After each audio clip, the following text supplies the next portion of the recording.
How can I be a cat, you f***ing idiot?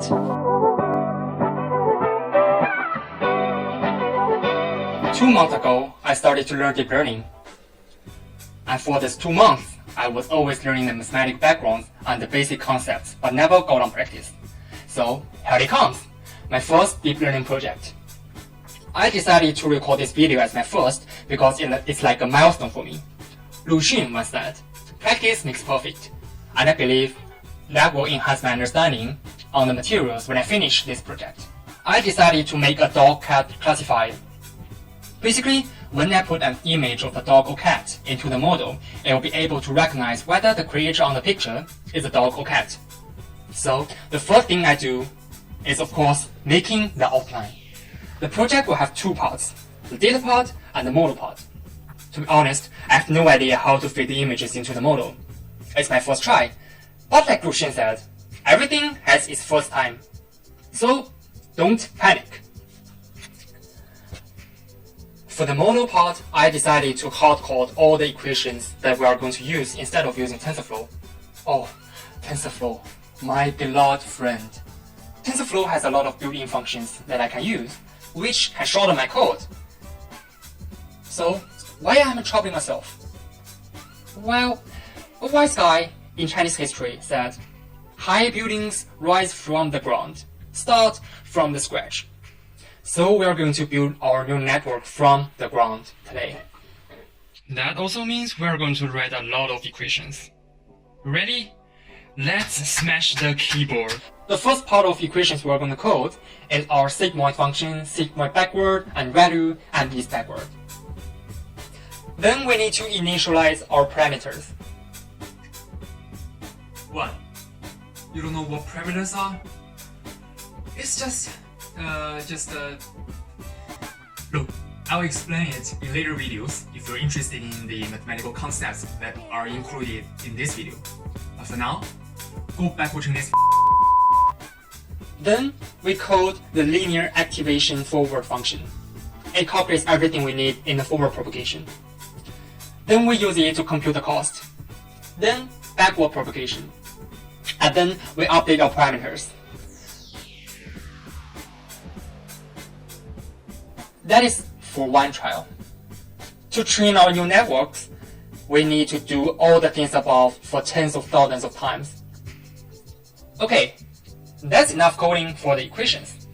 I will just store them in the one .py file so that we may use it later in Jupyter Notebook. I downloaded the dataset from a web called Kaggle. So in my dataset, there are tens of thousands of well-classified pictures of cats and dogs. And I stored the dataset in my D disk to be ready to use. Don't you bother with the 2 files called training set and testing sets here. It is used when you train your neural network using the training dataset and test it using the testing dataset. And the images in the 2 datasets are different, so you may test if your neural network is working well using the new images. If the network doesn't work well on the test set, we may want to adjust some parameters we used. But for me, my neural network is just a shallow neural network, so I won't use hundreds of thousands of pictures in the training set to train my network. Well, I did try once, but got a memory error telling me that it won't work. Now, I need to learn how to read my images from the file to my network. After 1 hour of learning online, I found my savior, OpenCV. I can use OpenCV to convert this image into a matrix, and then put the matrix into the neural network. Now I can read my images from the file into numerical matrices. Isn't that brilliant? I chose to take 500 pictures of each, label them and put it into a list. I will label 0 for dogs and 1 for cats. Now there are 1,000 items in the list. Each item in the list is a combination of 1 picture and 1 number representing dogs or cats. Cool. The next thing I want to do is to randomly shuffle the data. Because right now in our list, the first 500 images are all dogs, and the last 500 images are all cats. So we need to disorder them. Then we separate the data of images and their labels into 2 independent lists. And that is what we are going to use later in the model. Now, let's construct our neural network. this step is a lot easier. I just need to call the functions that I already wrote. Now, I've done everything. We can start to train it. We have an error here. Oh, I forgot a very important thing. For a shallow neural network like this, I will need to flatten the data. From an image of say 300 times 300 pixels, that is a matrix of 300 by 300. And I need to turn it into an array of 90,000 times 1. Anyway, let's get back to this project. Okay, I think now I have done everything, hopefully.